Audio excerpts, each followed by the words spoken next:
Hey everybody, Smart Silver Stacker here. Hope you're doing well. So the global debt market appears to be on the verge of collapse following a U.S. credit rating downgrade by Moody's. This all kicked off last Friday, and so I'm going to bring you up to speed and discuss how this impacts the precious metals. Right now we're looking at the chart of silver, which appears to be breaking out of this symmetrical triangle pattern, which began in late March and includes the Liberation Day sell-off. It's been this consolidation going on for a month plus, but following the price action of yesterday and today, it does seem to be breaking out to the upside. Now, there's some other formations on this chart that I want to go over in today's video, but we'll come back to this in just a moment. Now, today's video is brought to you by SD Bullion. They're the channel sponsor. Right now, they have a really solid deal.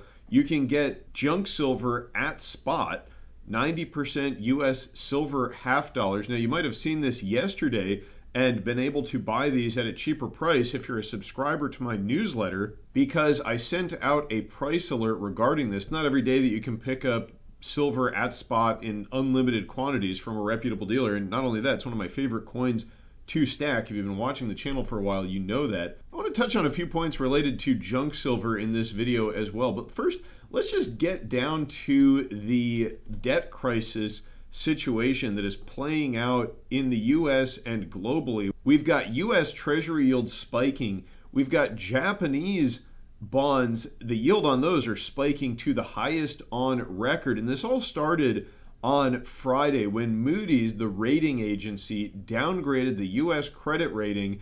And why did they do that? Well, let's just listen to them in their own words. This is from their press release. This one-notch downgrade on our 21-notch rating scale reflects the increase over more than a decade in government debt and interest payment ratios to levels that are significantly higher than similarly rated sovereigns. So what they're saying here is that other countries who have debt burdens similar to the US have a lower credit rating than we have, and so they're not going to give us a pass on this any longer. And they went on to say, successive US administrations and Congress have failed to agree on measures to reverse the trend of large annual fiscal deficits and growing interest cost. We do not believe that material multi-year reductions in mandatory spending and deficits will result from current fiscal proposals under consideration.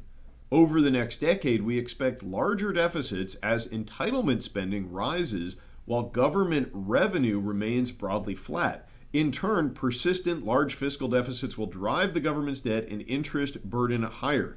The U.S. fiscal performance is likely to deteriorate relative to its own past and compared to other highly rated sovereigns. And, it kind of sums it all up. There's a budget bill in front of Congress right now, and this is what Deutsche Bank economists had to say about it. In short, there appears to be no serious effort at reining in historically elevated deficits, which remain on track to exceed over 6% of GDP in the coming years. And I know there's been a lot of talk with Doge and cutting back on waste, fraud, and abuse, but the reality is that without cutting into core entitlement programs in the U.S. budget, such as Social Security and Medicare, and without reducing the defense budget, which this year we got the first defense budget officially over $1 trillion.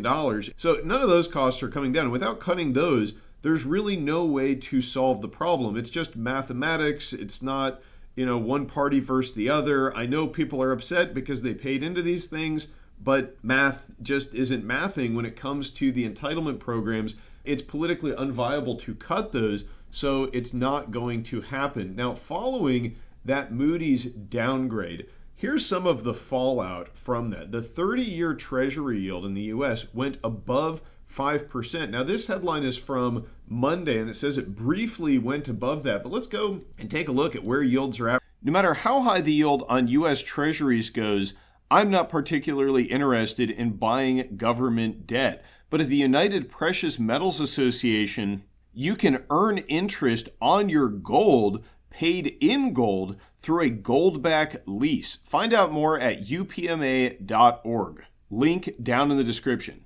So right now, the 30-year is back above 5%. Right now, it's at 5.08%.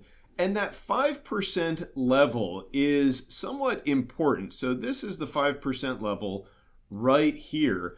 And as we were approaching that level back on April 9th, that was the day, you might recall, that Donald Trump announced a reversal or a pause to the reciprocal tariffs, and he gave the markets some relief. That was the day we saw a big rise in the stock market and a recovery in the stock market following the Liberation Day sell-off. Well, at that time, as the yield on the 30-year Treasury was rising, one of the things that Donald Trump had said concerned him about the markets was that the bond market was becoming a little, I forget the exact verbiage he used, but he basically said that the bond market was becoming a point of concern. And we did get a recovery in U.S. stocks following that reversal. And initially, we had this sort of recovery in yields as the treasuries were catching a bid.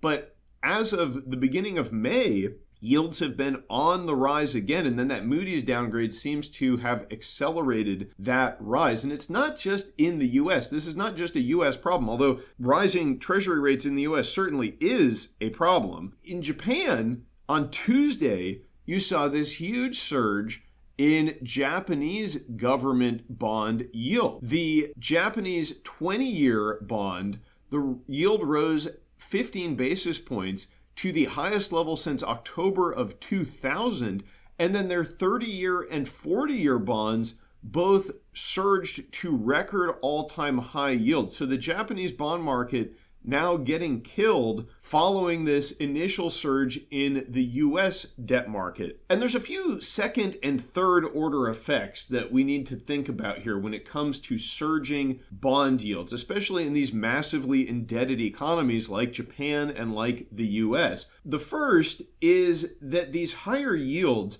are going to lead to higher debt servicing costs. So in the U.S., we are already facing essentially an exponential curve of interest payments on the national debt. This is from the Federal Reserve of St. Louis, Fred, the federal government current interest payment expenditures. And you can see that following the 2020 COVID crisis, this has absolutely ballooned, rising from a low in 2020 of $508 billion annually in debt service. As if that's not bad enough, it rose to the most recent number from Q1 2025 of $1.11 trillion. And the higher these interest rates on U.S. government debt and Japanese government debt, the higher the cost of these governments to service the debt becomes. And that can quickly turn into a very vicious cycle. Those higher debt service costs, those are part of your budget, right? So if those begin to crowd out the other spending and you've got more tax revenue diverted towards paying the interest on the debt, then that leads to higher deficits because you have to borrow to actually pay for the real spending at that point on the entitlements and other programs. So this can very quickly become a vicious debt cycle, and that appears to be what we are approaching. Now, another thing to consider here, as you've got bonds surging to record all-time highs, the yields on these bonds rather, but the bonds themselves are crashing, then if these aren't the safe havens, the government debt, then what is the safe haven? Well, my bet is on the precious metals, but this crisis is becoming so serious, the Japanese prime minister has now said that the country's fiscal situation is extremely poor, and he says that it's worse than Greece's, and he's referring to Greece during their debt crisis from 2009. And so that is an extremely dire warning from the Prime Minister of Japan, saying that their fiscal situation is worse than that of Greece. You might remember that debt crisis in Greece. They required bailouts, debt restructuring. It was a huge problem, and Greece is a much smaller economy than Japan. And another factor that we can't ignore here is that Japan is the single largest holder, the foreign holder, of U.S. treasuries. As of March of this year, according to the most recent data from the Treasury, Japan holds $1.13 trillion in U.S. debt. So what happens in Japan is very relevant to U.S. debt markets. And, the other thing we got to worry about here is inflation, because the central banks right now are backed into a corner. You've got slowing global growth. In fact, in the first quarter, the Japanese economy shrank, yet central banks are sort of powerless to intervene, because if they try to intervene and stimulate the economy by bringing rates down, they do that via QE and buying up bonds, then that means that inflation is going to get unleashed, and inflation remains elevated, and there's a lot of wariness about rising prices and how politically viable Fed intervention is going to be, or central bank intervention in the case of Japan. The reality is that central banks and governments acting in unison have, in the past, almost always opted to inflate. And that's likely what's coming here in the U.S. as the national debt approaches $37 trillion, and there's essentially no will in Washington to cut entitlement spending. We've been told repeatedly by President Trump and other politicians that those benefits are sacrosanct, they won't be cut. So it's probably going to turn out like Alan Greenspan told us.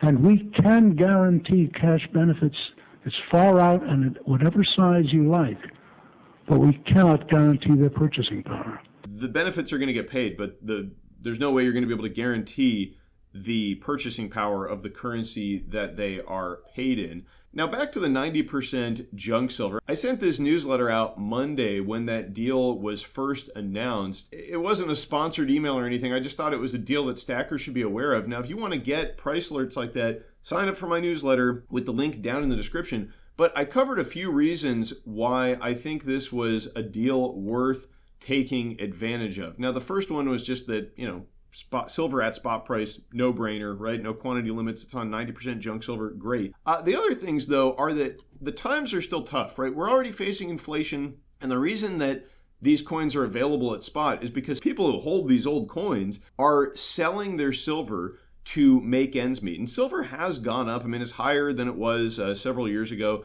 So maybe it's not the worst time to sell if you've got to pay bills. But to me, it's still the most undervalued asset on the planet. And I'm happy to take the flip side of that trade and do what others appear not to be doing, which is stacking metals during a time of unprecedented financial uncertainty. Sentiment for physical silver clearly must be relatively low among the public, because otherwise you wouldn't be able to buy junk silver at spot.